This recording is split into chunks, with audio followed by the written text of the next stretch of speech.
Good afternoon, everybody.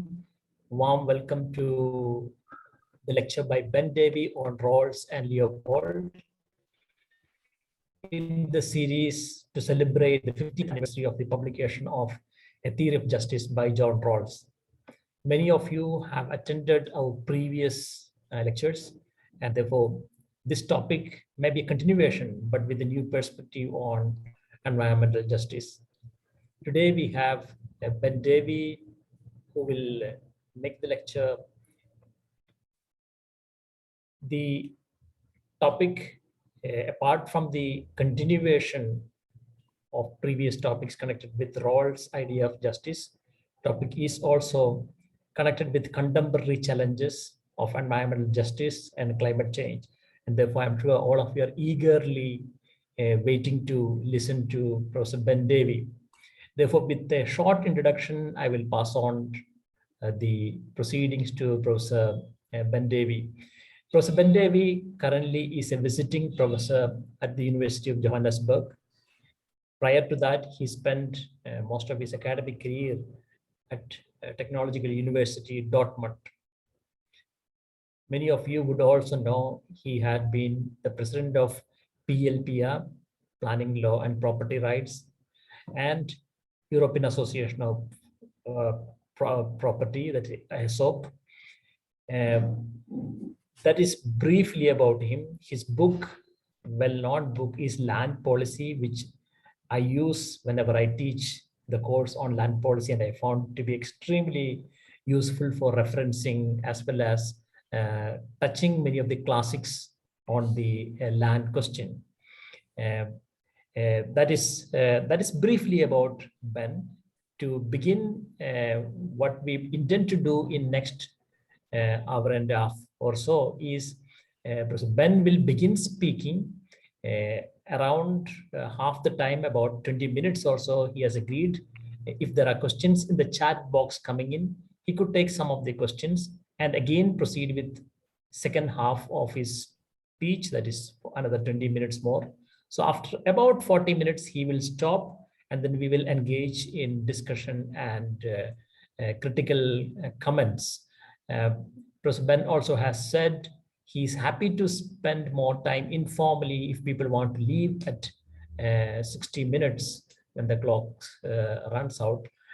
So there may be extended session. We may spend time after 1 hour. That's up to how our discussions go in an interesting manner. With that, both introduction and what we are going to do in our over to Professor Ben.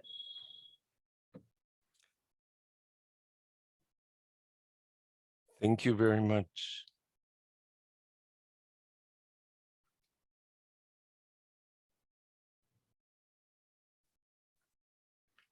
Dear Sony, I want to thank you for inviting me.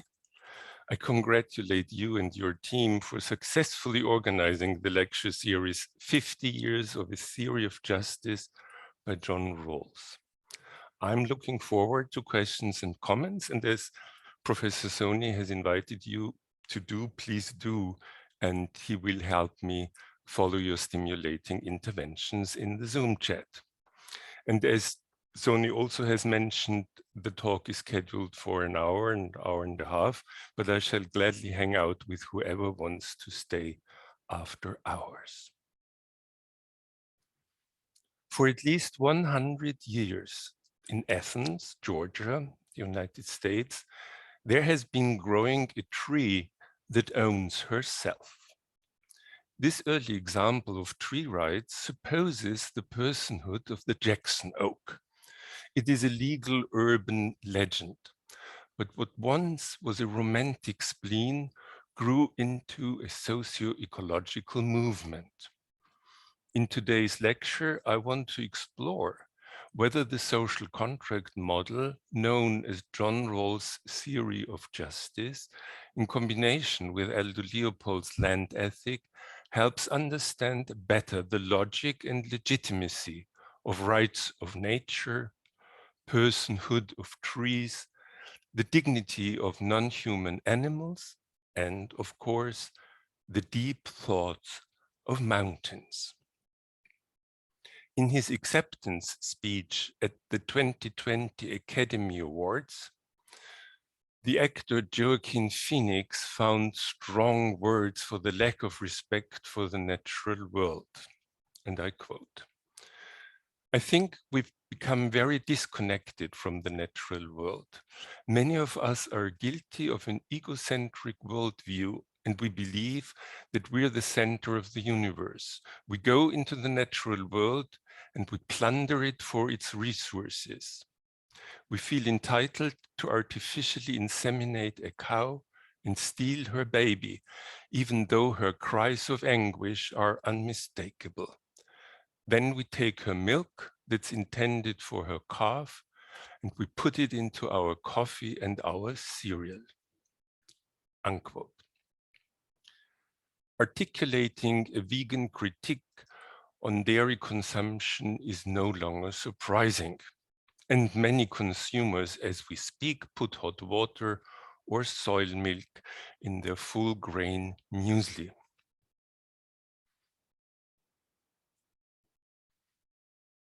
In the 1970s, things still looked quite differently.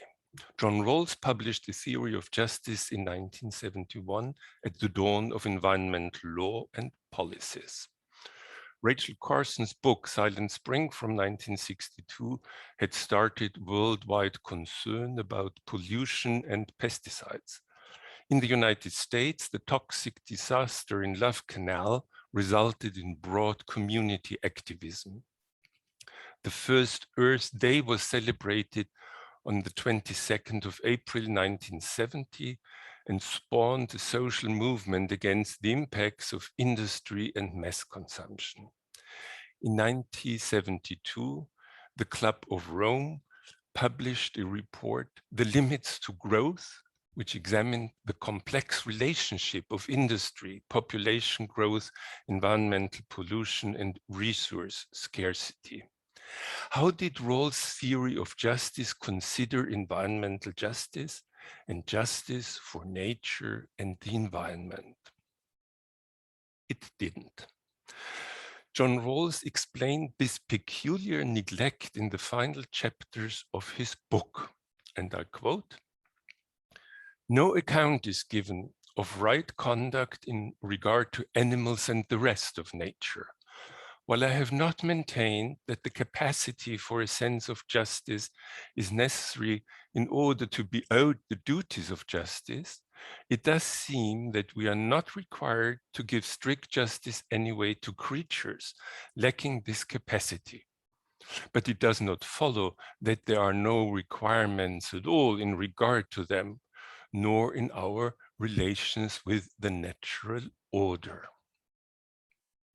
And Rawls continued, "Certainly it is wrong to be cruel to animals, and the destruction of a whole species can be a great evil. The capacity for feelings of pleasure and pain, and for the forms of life of which animals are capable, clearly imposes duties of compassion and humanity in their case. I shall not attempt to explain these considered beliefs. They are outside the scope of the theory of justice, and it does not seem possible to extend the contract doctrine so as to include them in a natural way. The reason why animals and the rest of nature," what an interesting phrase, "would be outside the scope of the theory of justice are connected to Rawls' monorational view of the charter of society. He called this charter a fundamental or foundational or public charter. But he was, of course, talking about the social contract. Rawls considered himself as continuing the tradition of social contract theories, such as the ones presented by Locke, Rousseau, and Kant.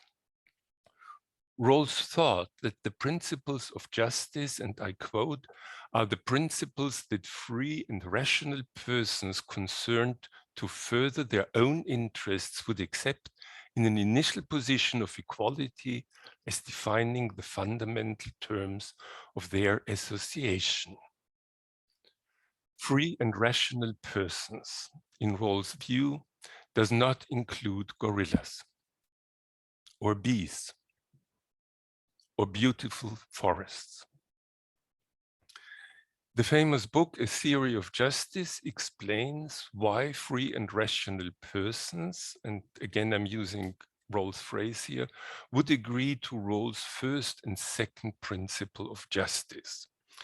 The two principles are quite sophisticated and complex.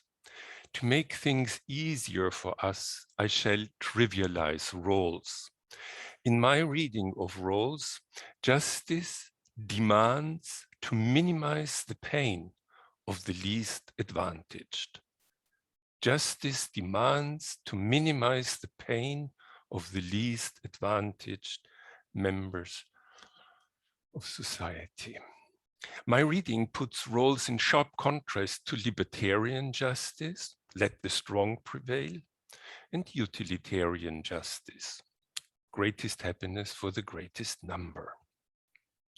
Rawls' theory of justice is monorational because it only considers free and rational persons. Obviously, Rawls did not think that animals and the rest of nature qualify for being included in the social contract. In today's lecture, I shall challenge Rawls' monorational view of society and discuss some consequences of such a challenge. I shall refrain from using arguments from biology, botany, geology, or hydrology. Rawls has a very limited view of nature, and obviously he doesn't know very much about animals and trees.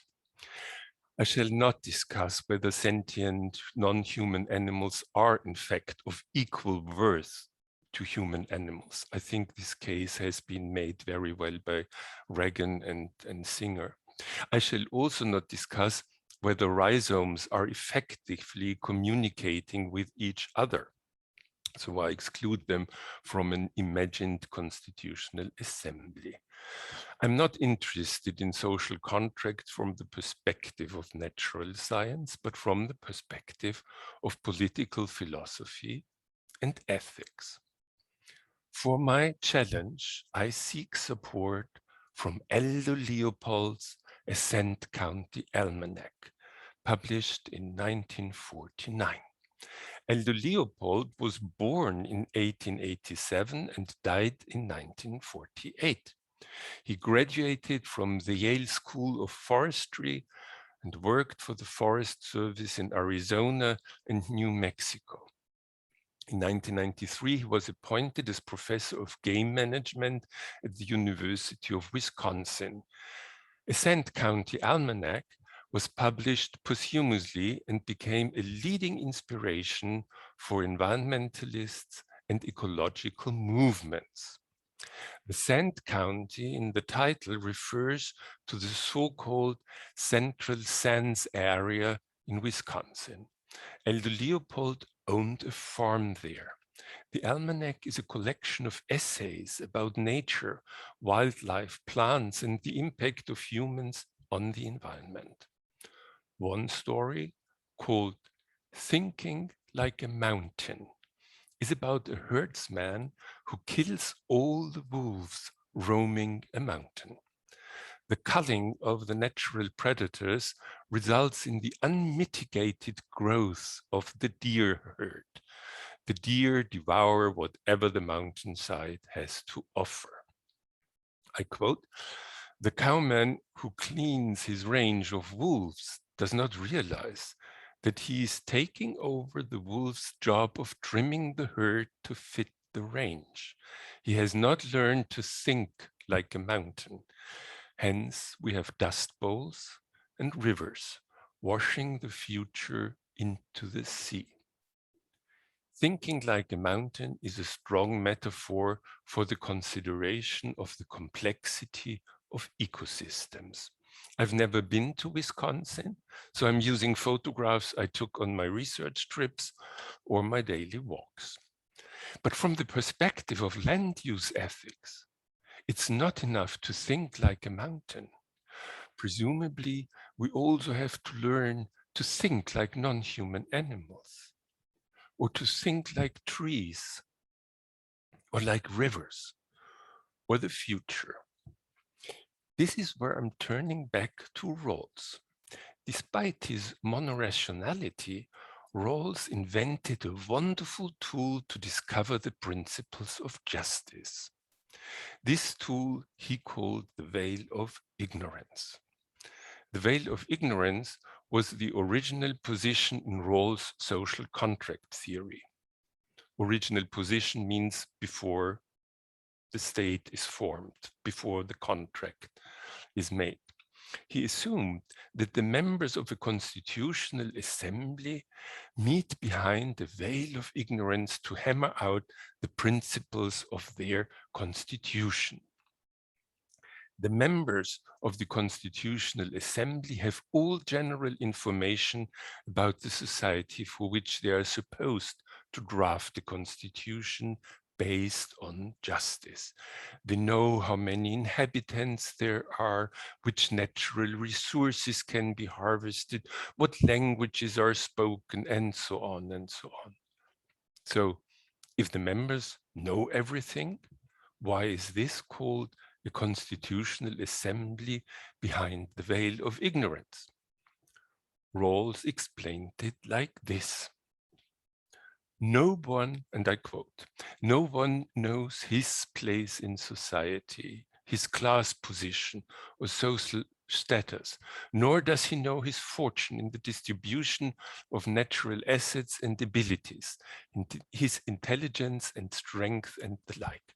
Nor again does anyone know his conception of the good, the particulars of his rational plan of life, or even the special features of his psychology, such as his aversion to risk or liability to optimism or pessimism, unquote.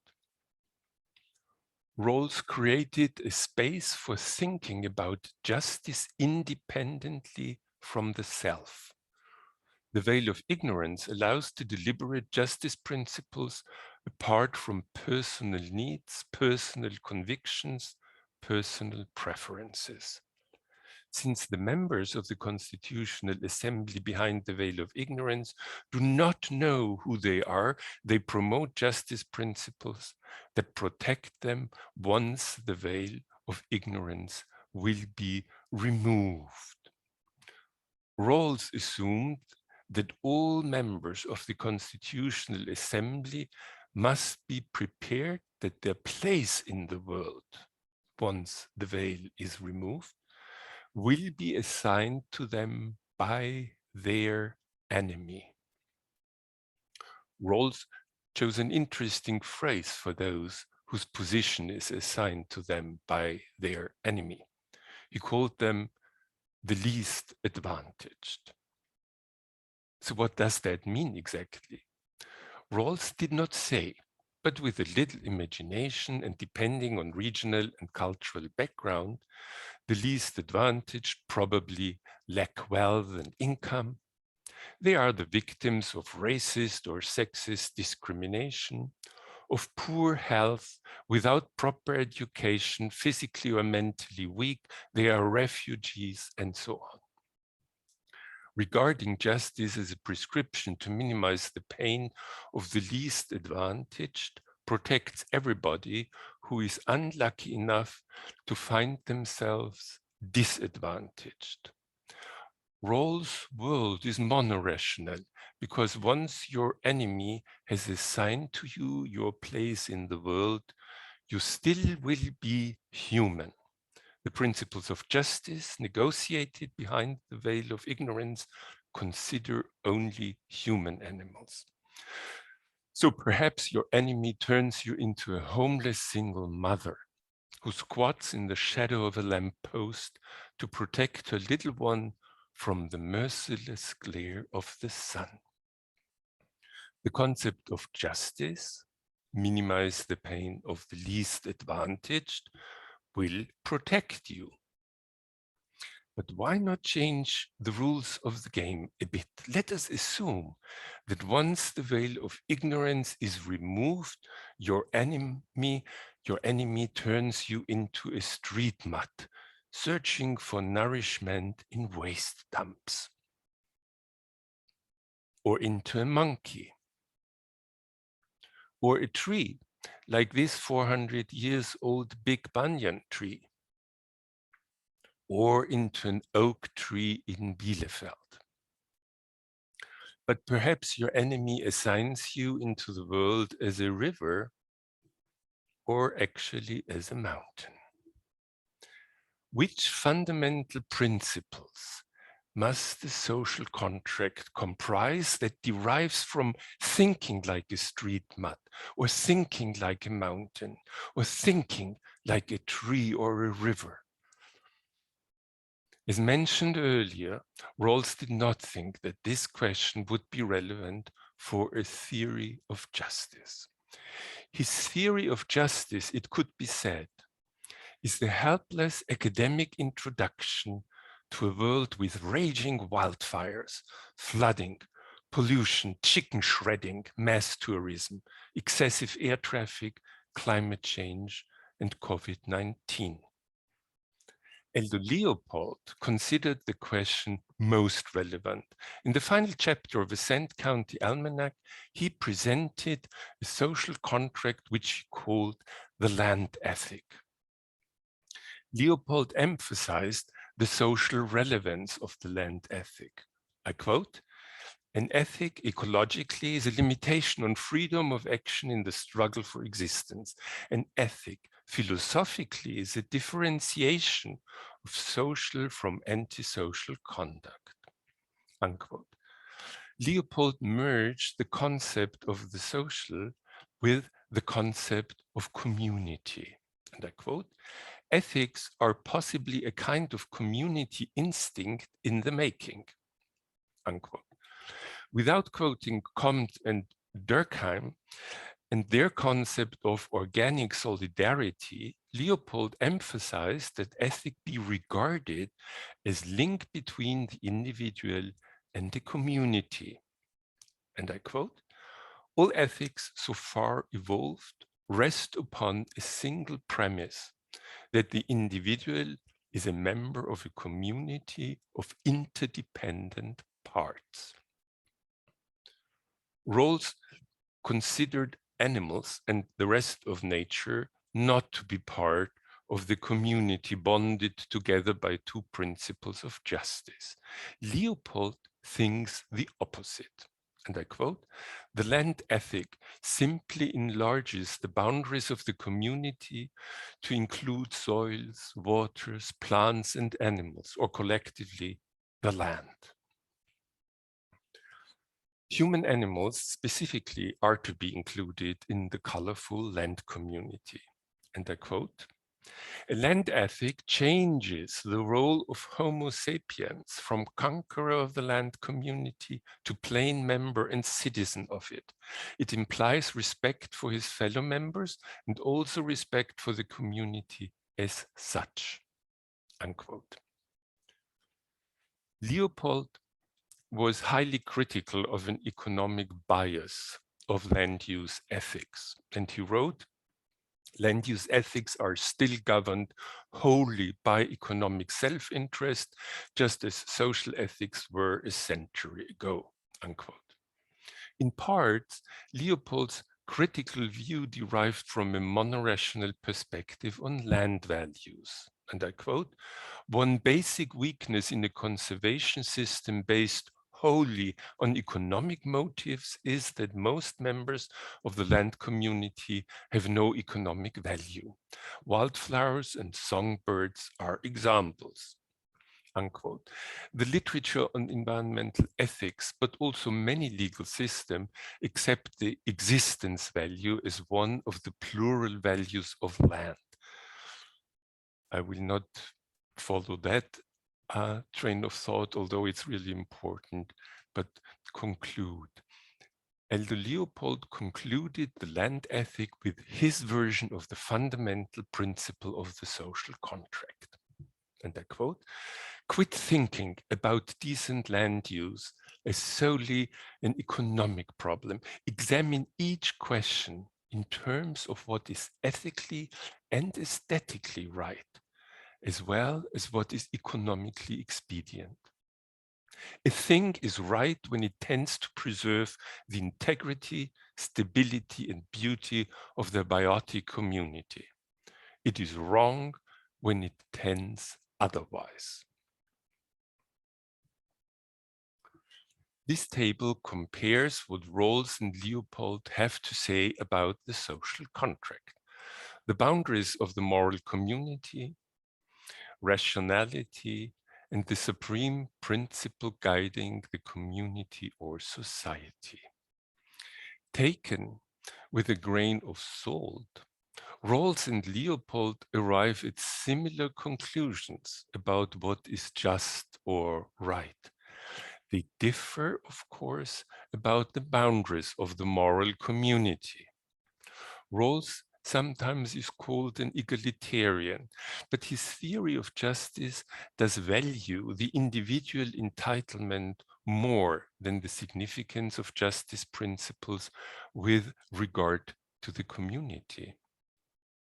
So, having reached this point in my presentation, are there any questions or comment?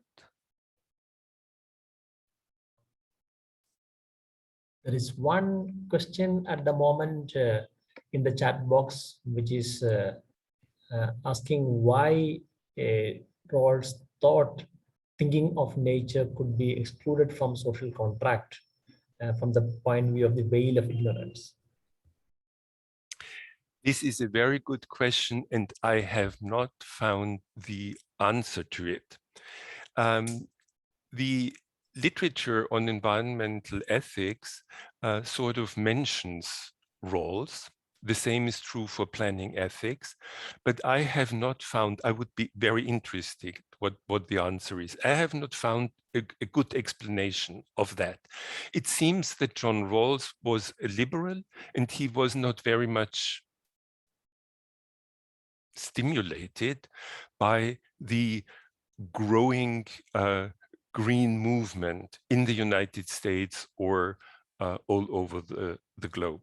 It did not interest him. In later works, and I know that in the seminar you have been discussing also other books and publications of John Rawls, he also did not really address the issue. So it's not the case that it dawned on him that in 1971 he had missed something really important, but later he showed regret. He in many ways, he modified his theory and responded to his critics.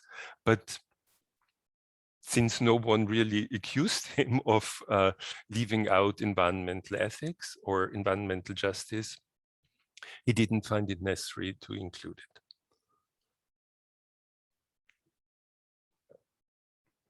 If anybody has got a question, we could spend less than 5 minutes at this stage. We are in the middle of the talk. Please feel free to raise hands if you'd like to ask a question.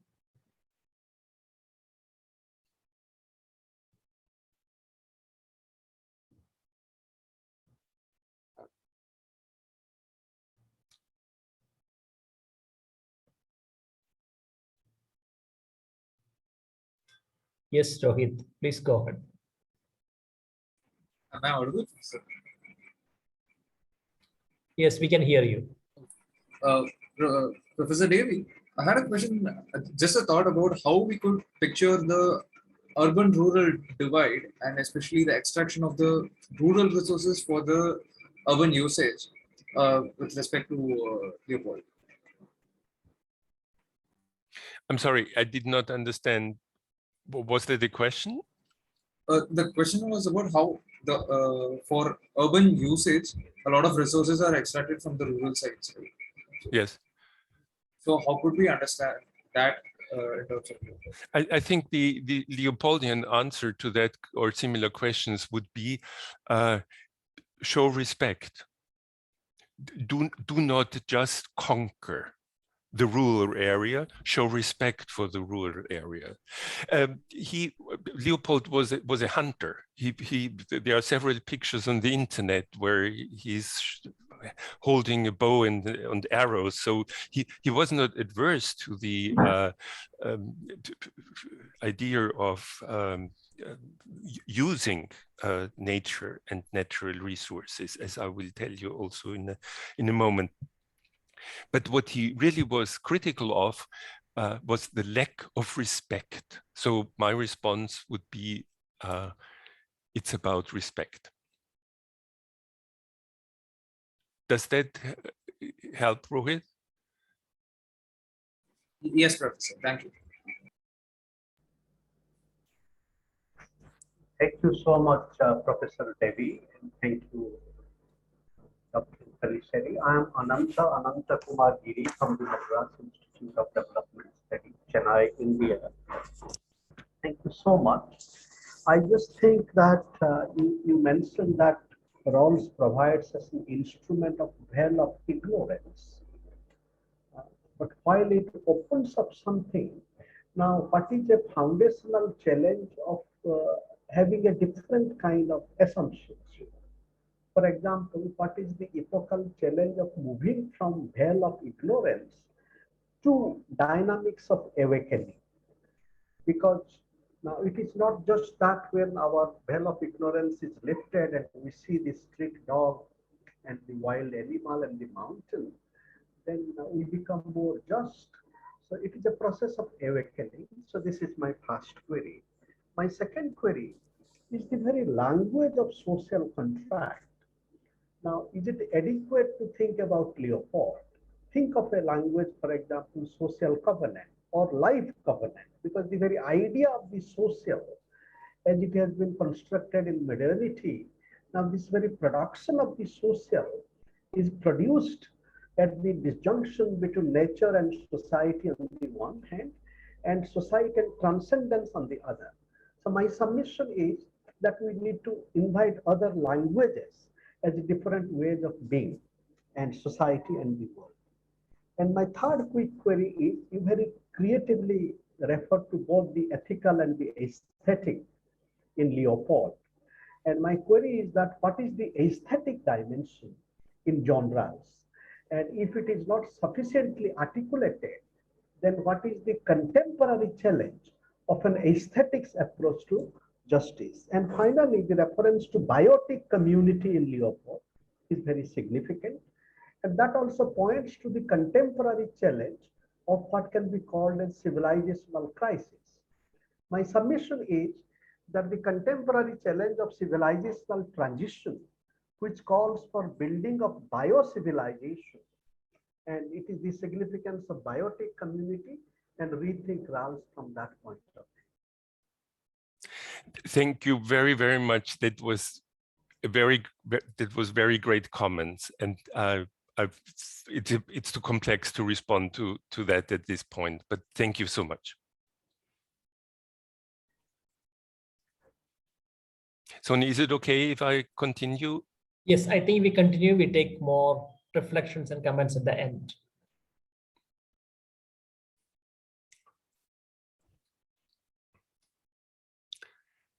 Rawls, I believe, was mistaken when he said that it does not seem possible to extend the contract doctrine so as to include animals and the rest of nature in a natural way, unquote.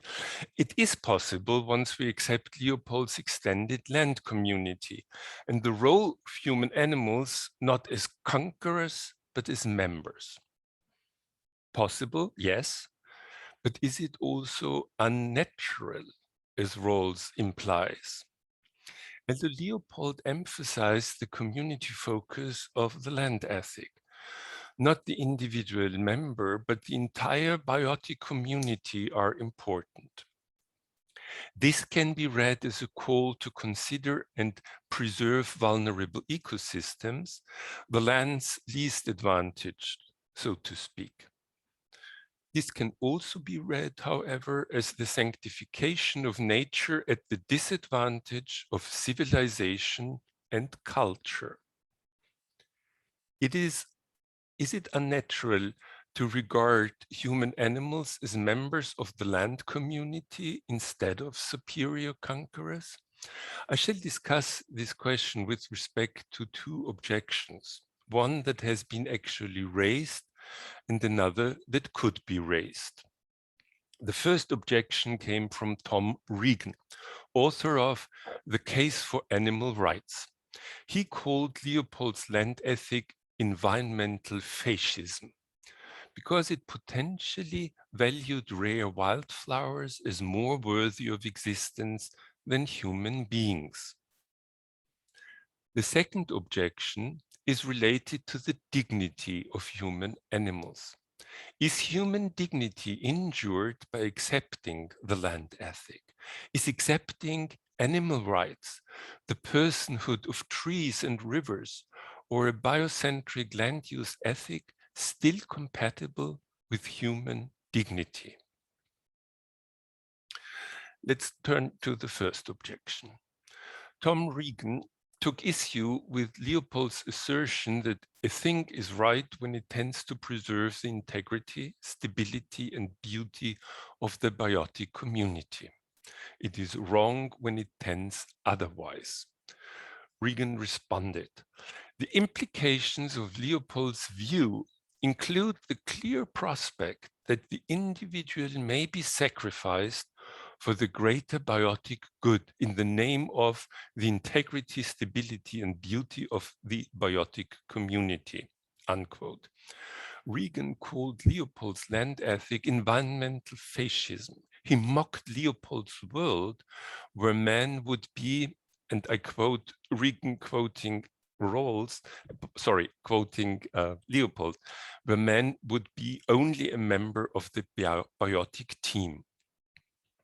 Regan continued, if, to take an extreme fanciful, but it is hoped not unfair example, the situation we faced was either to kill a rare wildflower or a plentiful human being.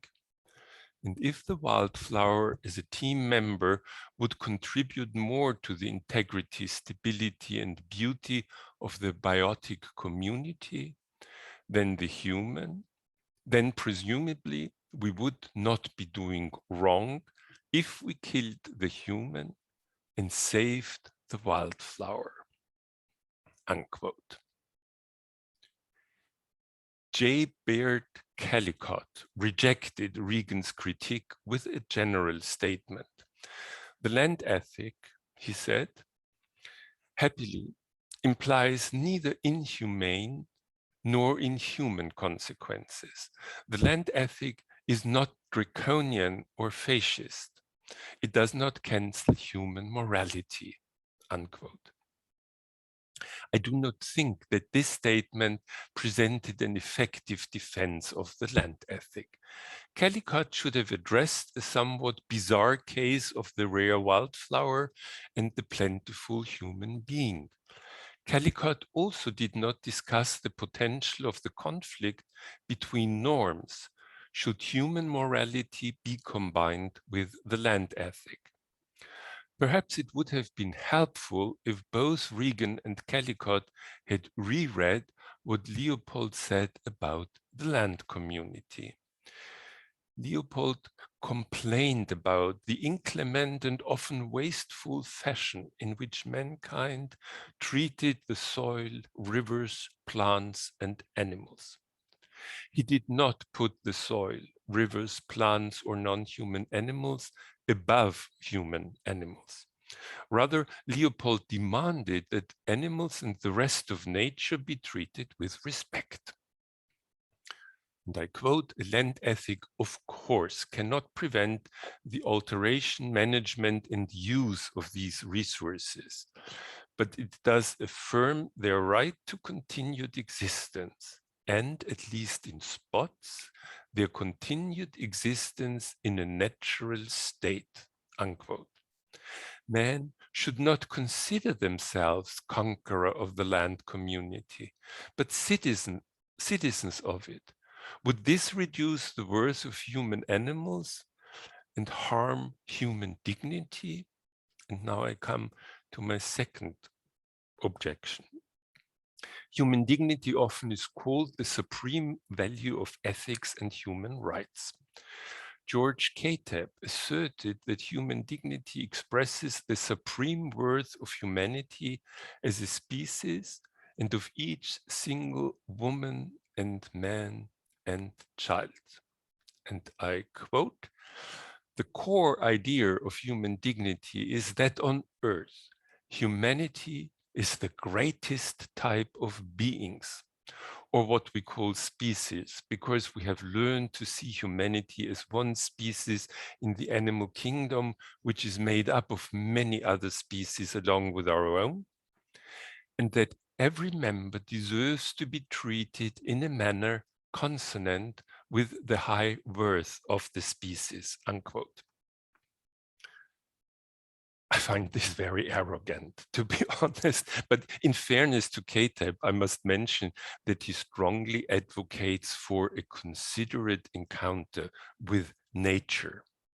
He wrote, "We must abandon the human prejudice that animals and the rest of nature exist solely for human use," unquote. Coming from a member of the greatest type of beings, these words sound comforting.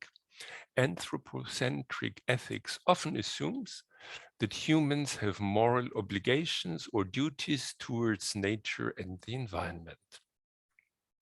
From the perspective of a biocentric ethic, like Leopold's land ethic, a benign conqueror still is a conqueror.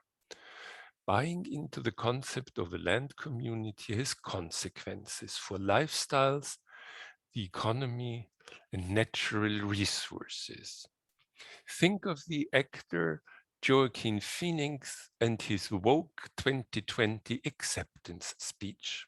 Think of what he said about cows, calves, and dairy products. Presumably, a vegan lifestyle preserves the integrity, stability, and beauty of the biotic community. But it also reduces the livelihood of dairy workers. In Gujarat, for example, according to Wikipedia, dairy products are the livelihood of 3.6 million, and I quote Wikipedia, local milk producers who jointly own the cooperative society Amul. In fact, the villagers do not produce the milk, but take it from their cows. If Indians turned vegan, like Mr. Phoenix, the Amul members would suffer humiliating poverty.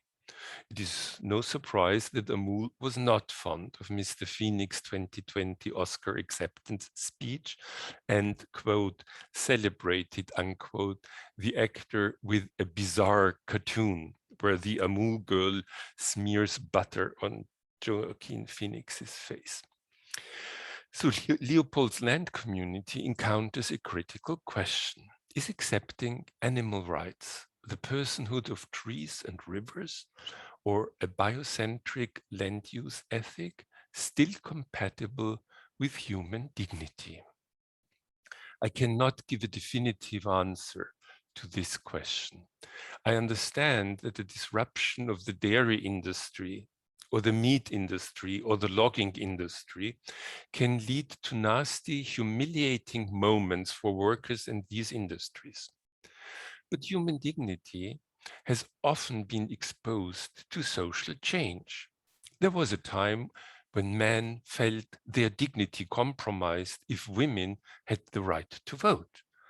There was a time when plantation owners thought God and their property rights entitled them to own and use slaves. I would not be surprised if today some individuals still mourn suffrage for women or the abolition of slavery. But I do not think that these individuals can prove that the world would be a better place without social change. So with caution, I suggest that Leopold's land ethic does not violate human dignity, but without doubt, it requires a major transformation which hardly has started yet. Karl Polanyi, author of The Great Transformation, agreed with Leopold's view but land is nature exposed to the economy and to property rights. And I quote, "What we call land is an element of nature inextricably interwoven with man's institutions. To isolate it and form a market out of it was perhaps the weirdest of all undertakings of our ancestors." Leopold's land ethic extends respect for life to the land, including plants and animals and rivers and mountains. In light of Rawls' theory of justice, the land ethic demands that the pain of the least advantaged members of the land community be minimized. I do not see why such a view should be labeled as environmental fascism. I rather consider this view an inspiration for transformation. Rawls' theory of justice and the veil of ignorance are quite helpful to discuss the terms of transformation. Would the members of the Constitutional Assembly change their views on the basic constitutional principles if their enemy could assign them their place in the world not merely as a homeless single mother, but a street dog, monkey, tree, river, or mountain? This is not a question that merely affects human dignity, but also prudence. In 2020, Australia was burning. A deadly virus started to spread along the corridors of massive air travel worldwide. Earlier in the summer of 2021, parts of Germany and China have been hit particularly hard by flooding. Parts of the United States and Southern Europe have been ravaged by wildfires. In many countries, another COVID-19 wave followed the lifting of restrictions and relaxed summer holidays. The photograph shows the flooding of the river Ahr, one of the tributaries of the river Rhine in Germany. The name Ahr is an ancient name. It derives from the Celtic word for water, reflecting on the existence value of the river. But as can be seen clearly, the use of the land paid little respect to the river. Human animals squeezed the water in, but the river found her space anyway. Thinking like a river, a forest, or even a virus would help understand how stupid human animals act when they only think of themselves. How can this calamity be resolved? Describing the land community, Elder Leopold spoke of nature's right to continued existence, and at least in spots, their continued existence in a natural state. Around the time John Rawls published A Theory of Justice, legal historian Christopher Stone famously asked the question, should trees have standing? Meaning standing in a court of law. Stone analyzed the often complex, violent, and tedious legal developments prior to assigning legal personhood and rights to foreigners, slaves, children, women, universities, corporations, nation states, or ships. And I quote, "Throughout legal history, each successive extension of rights to some new entity has been theretofore a bit unthinkable. We are inclined to suppose the rightlessness of rightless things to be a decree of nature, not a legal convention, acting in support of some status quo." And Stone continued, and I quote, "The fact is that each time there is a movement to confer rights onto some new entity, the proposal is bound to sound odd or frightening or laughable. This is partly because until the rightless thing receives its rights, we cannot see it as anything but a thing for the use of us, those who are holding rights at the time, unquote. Many accept moral duties towards animals and the rest of nature. But what about the rights of nature? Why does the company Apple have rights, but not an apple tree? Stone clearly had an opinion on this, and I quote, "The reason for this little discourse of the unthinkable, the reader must know by now, if only from the title of the paper. I'm quite seriously proposing that we give legal rights to forests, oceans, rivers, and other so-called natural objects in the environment. Indeed, to the natural environment as a whole." A New York Times article published May 28, 2021, on the occasion of Professor Stone's passing, emphasized his intellectual contribution to the New Zealand cases of legal personhood for a former national park, Te Urewera, and a river, the Wanganui River. The article also mentioned an Indian case, and I quote, "In 2017, the High Court of the Indian state of Uttarakhand gave the rights of personhood to two rivers, Ganga and Yamuna, and cited New Zealand as a model," unquote. But the New York Times article also mentioned a poem that was published in 1972 in the Journal of the American Bar Association. And I quote, "Great mountain peaks of name prestigious will suddenly become litigious. Our brooks will babble in the courts, seeking damages for torts." Animal rights, the personhood of trees and rivers, or a biocentric land use ethic pose a number of legal issues. Today, however, I did not want to dwell on legal problems.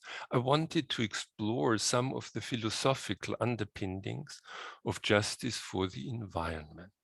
I wanted to demonstrate that Rawls' theory of justice, despite the author's reluctance to consider environmental justice, is quite useful to discuss the intellectual foundations of a land use ethic, not based on economic rationality, but on respect for the land community. This pointed maple grows in the park of the high school where my great-grandfather went to school in the 1880s. Pointed maples have a lifespan of 200 years.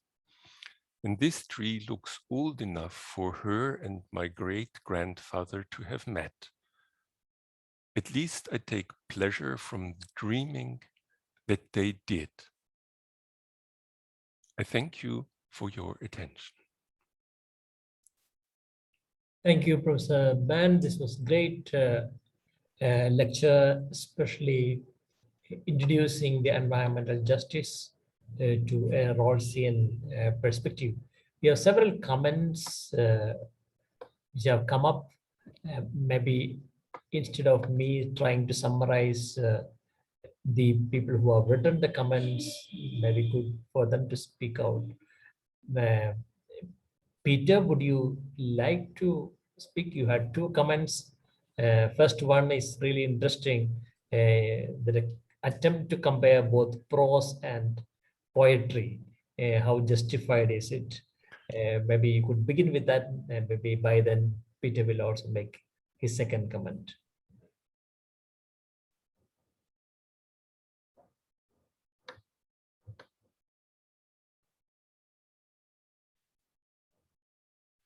Peter, I would love to hear you repeat what you wrote in your own voice. If you find the unmute button on your... Okay, I just did. Super. Hi, Peter. I've got a meeting on affordable housing shortly, so I'm glad you called on me early. affordable housing on a main island designed to maintain the integrity of a community that still has workers. So it's a different way of looking. When I do my nature walks, I point out that the affordable housing we built is part of the community building, as well as the land and the trees that I'm also pointing out. I think the Supreme Court in 1972 or so, kind of didn't grant standing to trees per se, but the breadth of standing granted to environmental groups whose members might be affected by a particular permit application is almost equivalent. I mean, the reason we've had so much litigation under the National Environmental Policy Act is just that. Broad standing was granted to environmental groups. And I don't think the Congress ever would have dreamed of that result when President Nixon, of all people, proposed NEPA. And it's hard to imagine that today's Supreme Court would It's be the so National generous. Environmental Policy Act. Peter, Yeah, the not National everyone Environmental knows Policy Act of what NEPA means. 1970 or 71. 70. But we've got something fairly close to it as a result. I just personally, I loved Leopold's book. It reminded me of a rock that was destroyed to put in an auto parts store right near where I used to live. And I could not read Rawls at all. But just thank you for the lecture. My comment really is that I think the US Supreme Court in its earlier days did take a substantial step in the direction you suggest, or at least that Stone suggests, of standing for trees. Yes, thank you so much. And your comment about Leopold being poetry and Rawls being very dry, I think that is something that in the course of my personal development, I learned to realize. I've started as a rather dry person, but I believe that to introduce poetry into and other forms of creative work, art, culture into academic work makes a lot of sense and is important. Well, you certainly did in the lecture, and I appreciated it.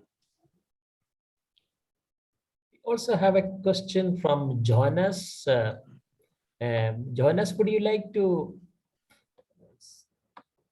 raise your reflection or question? Yes. Can you hear me? Yes, Johannes, hi. Hello, greetings from TU Dortmund University. Thank you. Thank you for a very thought-provoking lecture.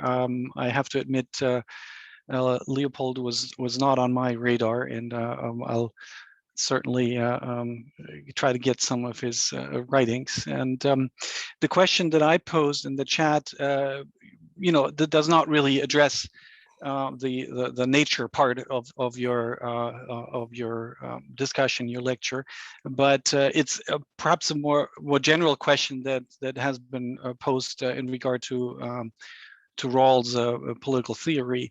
This veil of ignorance situation really is an ideal situation, just like Habermas' ideal speech situation assumes that there is no, there's no power differences in groups.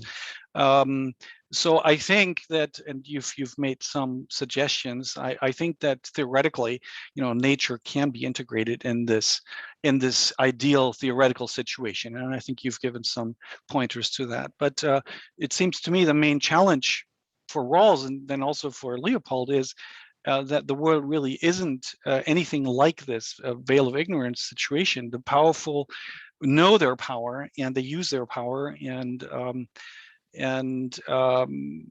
well, vis-a-vis other disadvantaged persons, or vis-a-vis nature. So if you can, I'd like you to comment and share your views on how Rawls and Leopold's philosophies can possibly be made practical in the real sort of political world that we live in.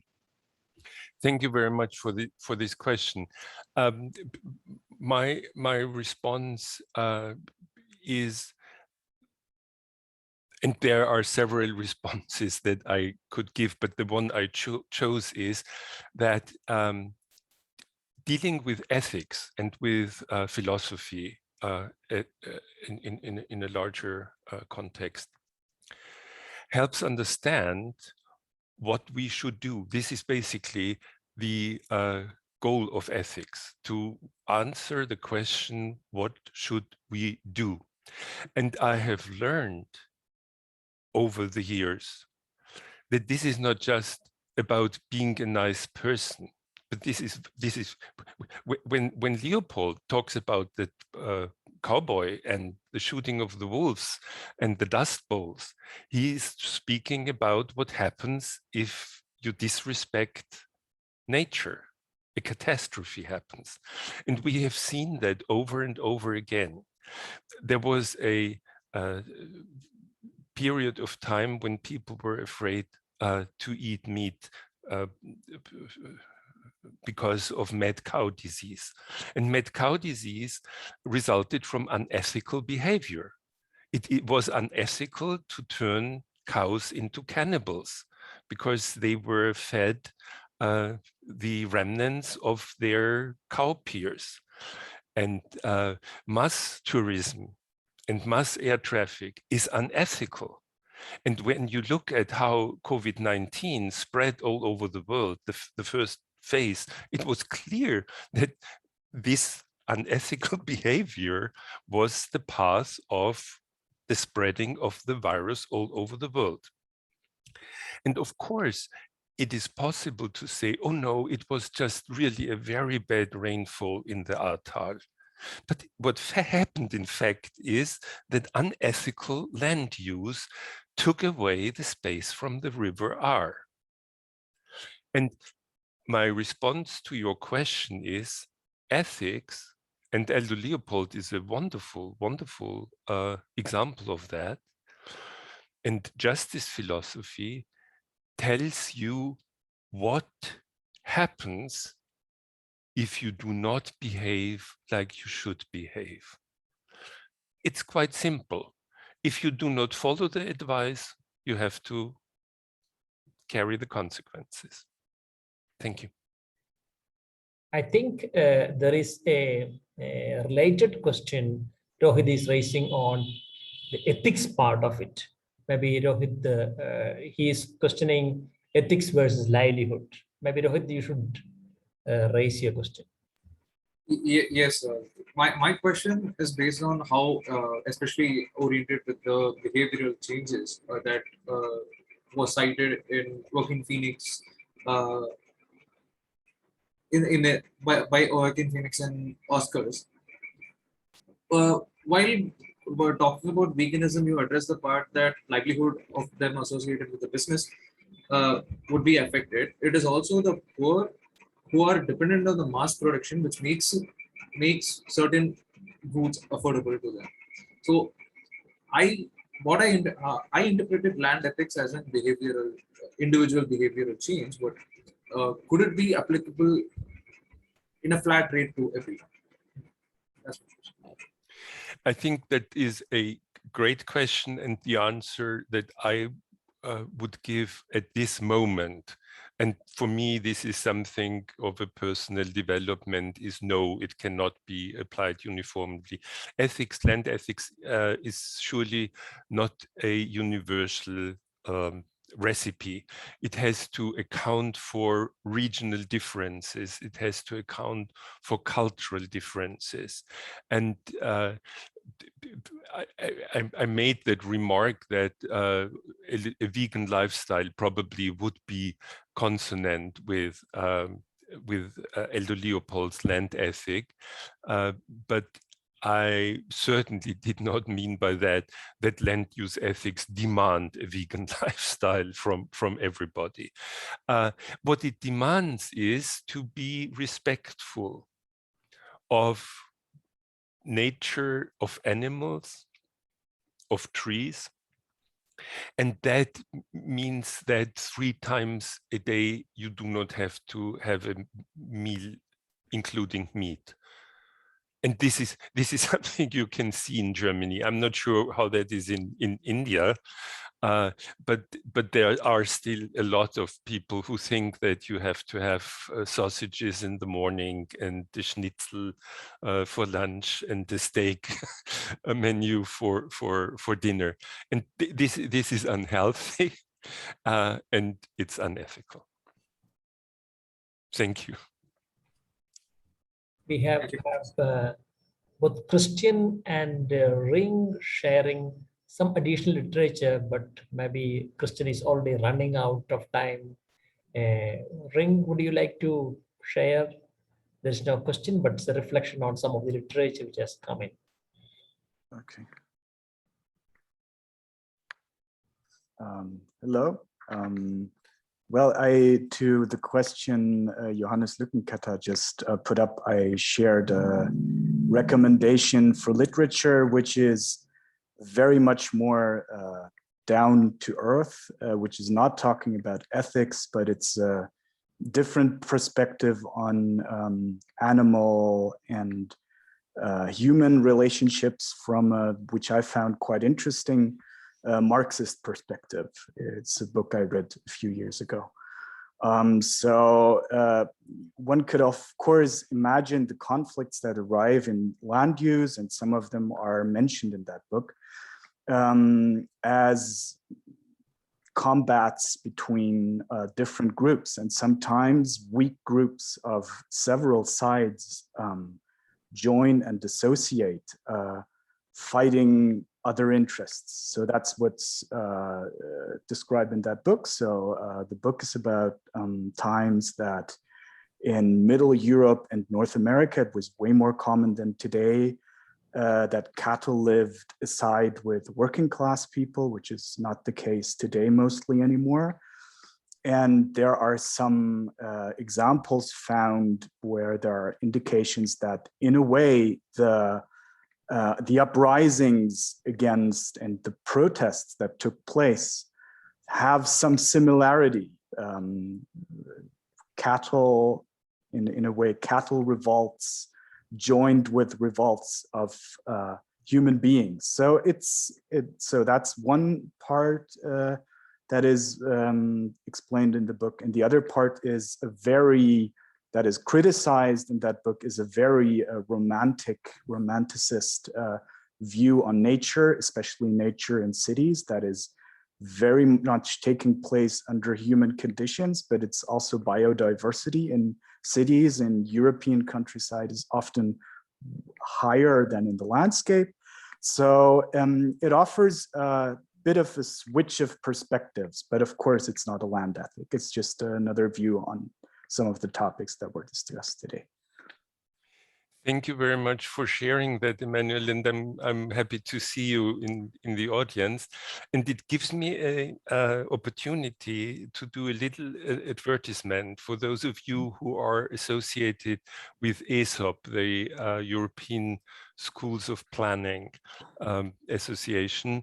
There is going to be the next Congress in Tartu in Estonia, and track 14, theory, of that track is going to discuss things like animals in the city and what are the theoretical underpinnings of more than human planning. And if you are interested in that, please submit an abstract for the AESOP Congress 2022. Thank you. Francisco, would you like to make a reflection or a question?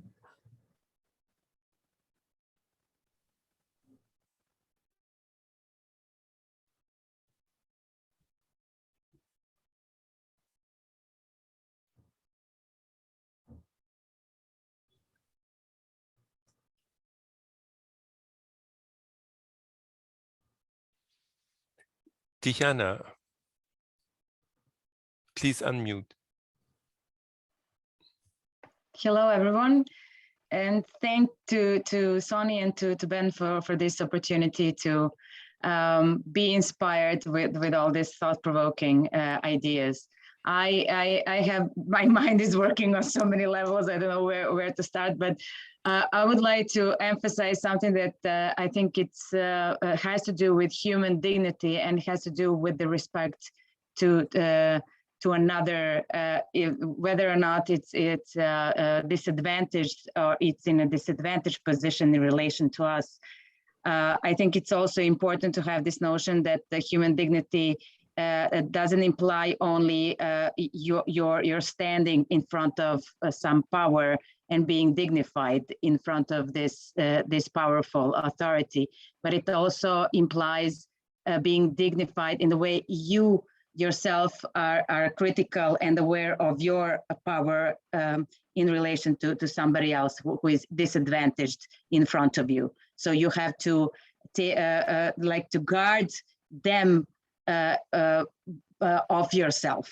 So there is this kind of notion that you are guarding them of yourself. So that is an important, and it also shows a different perspective on respect towards others.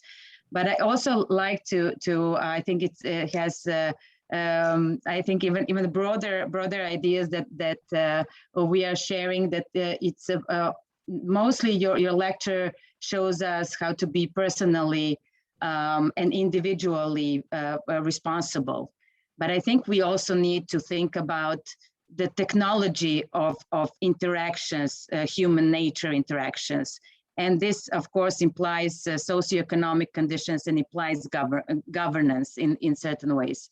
I have been interested in the consequences of agrarian revolution, so many, the sixth of it, and each one had impact on land and on as you say, this land, and the consequences of the land use is there, and it's visible every day.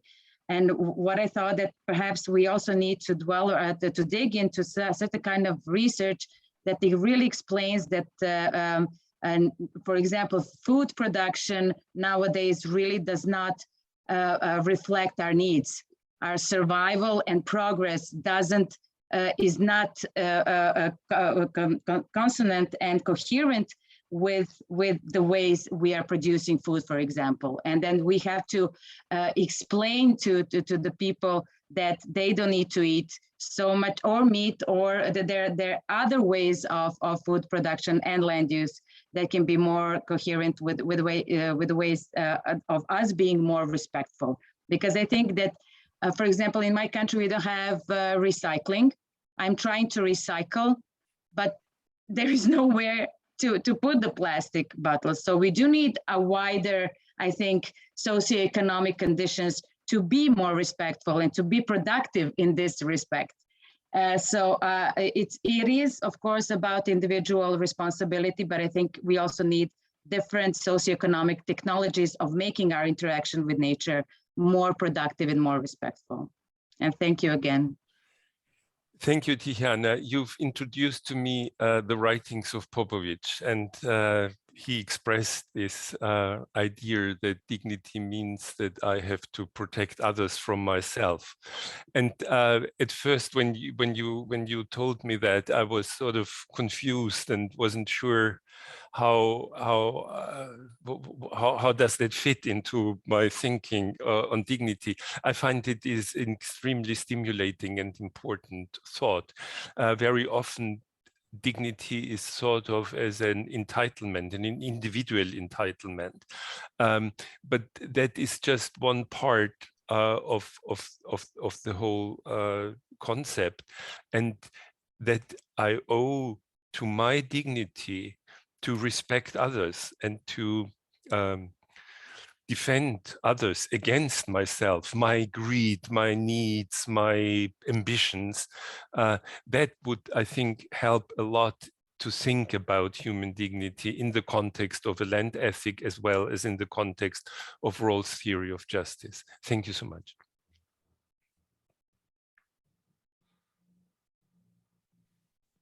There are several comments tagging for this excellent lecture. If anybody in the audience would like to say a few words or make a reflection, ask a question, please feel free to just put up your hand, ask. Johannes has a... That is an interesting what Johannes is saying. Once everything has been thought and said, Johannes, I agree. I do not need Rawls in order to present the thoughts that I have presented. And surely I do not need Rawls to remind and remember Christopher Stone and should trees have standing. But the purpose of my exercise was twofold. First, to reflect on this really very, very dazzling omission in Rawls' theory of justice. He knew it, he admitted it, but he said, well, animals and the rest of nature is not part of a justice theory. This at the moment, sorry for that, this at the moment when the environmental justice movement was about to emerge. And it was important for me, that was my first aspect, it was important for me to find out, is it true, does that theory of John Rawls really doesn't work regarding environmental justice? And I think it does work, and I tried to show that if you consider that the moral community is construed of as Elder Leopold did, the land community that also include the soil and animals and plants and mountains and rivers. And I don't think that Rawls' theory really suffers from such an understanding. There is a lot of discussion in the literature that Rawls was addicted to Immanuel Kant and the Kantian view of moral persons, and Kant himself did not have a very high opinion of animals. To him, an animal was something that you use, you eat it, or you make it carry your load, and you put it in front of a wagon or something. Kant was not an animal rights person at all. And this disregard colored also Rawls' thinking, I believe, and I wanted to check out whether that is really necessary, and my response is it's not necessary. I think that Leopold can profit from a Rawlsian reading, and I think that Rawls can profit from a Leopoldian reading. But thank you for that question. I was thinking about that a lot, of course, over the past days. Yeah, if I may, can I Sure. respond? Yeah, okay, now I understand. And I think the Peter Buchsbaum, Yes. who commented earlier that NGOs or conservation organizations can, in a legal setting, be sort of advocates for nature. And in that sense, of course, Rawls' theory is about, humans negotiating justice in a liberal society. So I think just as we can have lawyers who are advocating for, a person who's not well versed in legal matters, in the same vein, a lawyer can be an advocate for nature.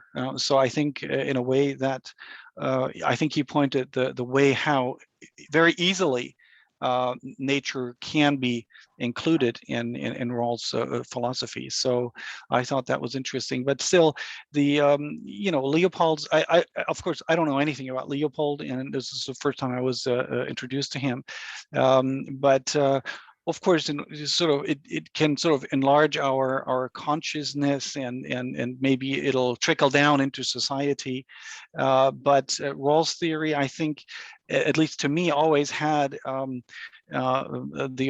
the objective of providing a practical sort of principle or method how to sort of operationalize in a way consideration of justice, human justice,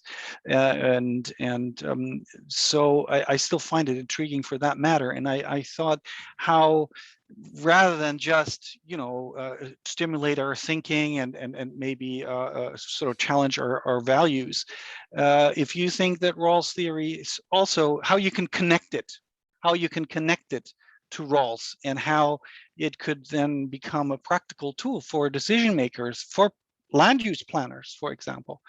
Do you see any way that you can sort of hook Leopold onto Rawls and make it not just a fancy philosophy, but something that can be of practical value to decision makers? Thank you. Ruth Abbey, who presented last time in this forum, spoke about her personal experience with Rawls, and that she has read and reread A Theory of Justice on different occasions and always found something new, something exciting, something she took issue with. And I have a very similar experience. I read Rawls for the first time in the mid-1980s or so, and I didn't understand the word. And I was sort of, I found quite fascinating these many, many layers and the precision with which he arranged these layers.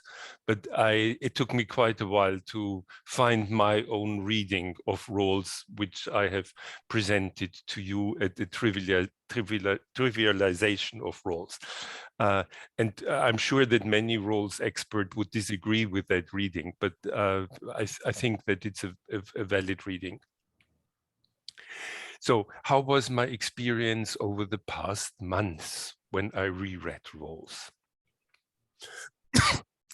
I thought, well, this is very anthropocentric. He has very little understanding of what's going on in the world. He cannot speak to COVID-19, he cannot speak to the flooding, he cannot speak to the Australian fires. And quite obviously, there's some flatness here. So I am not so sure any longer whether I would recommend Rawlsian planning to young planning students or to practical planners. But if I would give it a try, Johannes, I would say probably the list of things that planners should consider while they are preparing a plan would include rivers and animals. Let me give you an example. When I was still teaching, I often made little exercises with planning students. And I said, you have to spend one afternoon in the inner city of Dortmund as a homeless person. And you have to beg for money. And you must be convincing in doing that. Or you have to go around with a baby stroller, be like a young parent. And how do you experience the city? And when I spoke with Christy, who is the co-chair of the Trek 14 in next year's AESOP Congress, we thought about, okay, how would you feel like a bee in the city of Dortmund, or in the city of Belgrade, or in the city of Bengaluru? How would you like it there if you were a bee? Or if you were a street mutt, if you were a dog? Would would the city be comfortable for you? I do not believe that planners very often think like that. But I think that this is really important. There's this movement towards green infrastructure as opposite in the EU, as opposite to the gray infrastructure. And that is how planners think about the environment. Yeah, it's infrastructure. But trees are not just infrastructure. And neither are rivers. They can be very friendly, but they can also be very, very hostile. And thinking like a mountain or thinking like a river would be something very, very practical that planners could and should do. And I'm talking about planners here because Johannes is a planner and is working at the planning school in Dortmund.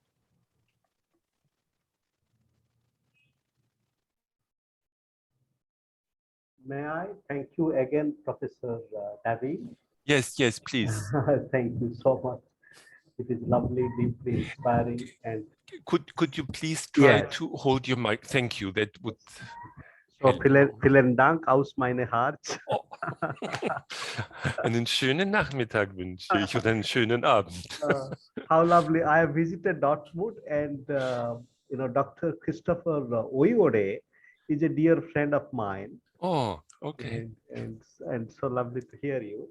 So I have following up what I was sharing. Another challenge to think about is the theme of colonialism. And colonialism, both as you mentioned slavery, but also colonization of the earth. And whether there is sensitivity with Leopold in his land ethic to the dynamics of colonization of the earth, especially in North America. And the other aspect is that the whole spiritual dimension, of course, respect, you know, brings us to a spiritual dimension, you know, which maybe is not so much cultivated in Rawls, but whether we find a spiritual dimension in Leopold. And the other thing is poetry, and whether Leopold wrote poems. And, you know, as I read, you know, your elaboration of Leopold, I find a deep journey of the poetic in Leopold.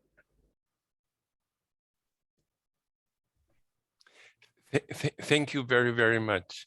I think that I do not know whether Elder Leopold actually wrote poems. I think that the question of colonialism is not really addressed in the land ethic. And when Leopold wrote about Homo sapiens, he used the Latin word for humans as conquerors. I remember the first time I read that, I thought about the genocide of the indigenous population in North America. But Leopold himself, as far as I know it, does not really address that issue. Kellicott, the philosopher who defended the land ethic, I've quoted a little bit from him, did a lot of work regarding land ethics and indigenous people.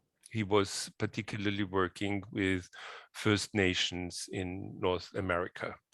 And I reckon that the New Zealand case, as well as the Indian case, is closely related to First Nations and indigenous populations. I know that the New Zealand case was instigated by Maori people. So there is a strong connection here. Someone has mentioned, I believe it was Emmanuel, that there is a danger in romanticizing land ethics, and that is certainly the case. And I'm not always sure whether introducing the aspect of, in the perspective of indigenous populations, is a form of romanticizing in the Western context, particularly in the European context. I've been to India, I've been to Australia. I was always very. Hello. This is Babli, sir. Babli, I am in a meeting. I will call you. Okay, that was an interruption, I think. So please, if you are not speaking, you have to mute yourself. And I was very much impressed by the Aboriginal movement in Australia, and by chartered tribes in India. But as a European person, I'm afraid that I am impressed by the romanticism, and I do not dare to speak on that issue, but I would be very, very much interested in it. I know that there are lots of wonderful academic works on that, but I never did research here. And thank you very, very much. Yeah, and Christopher, he has left the School of Planning quite a while ago. Thank you again. Thank you so much. Namaste. I would like to reply to the objection that was brought up, as I mentioned in the book, of romanticizing nature. You have seen it correctly that it is linked to the European context, and it was mostly referred to the image that is usually in people's head when it comes to nature, that nature is outside the city. Nature is something that is untouched by human beings. It's something wild, and the switch of perspective that is offered in this book that I mentioned, but also in many others publications, as far as I know, is to look at nature and wild animals and living inside the city as part of our livelihood, even if, especially in Western countries, we don't notice them very much. And also accepting that these animals adjust to the human-made conditions. The example that was given is that birds build their nests in cities, or birds were found building nests from leftover cigarettes. And also there are signs that a new mosquito type emerged in the metro system of London. It was examples giving like that. So that was quite interesting, that switch of perspective. And that was what was meant in that book of a romantic picture that we in Western Europe and North America have on nature, and we should question. Thank you.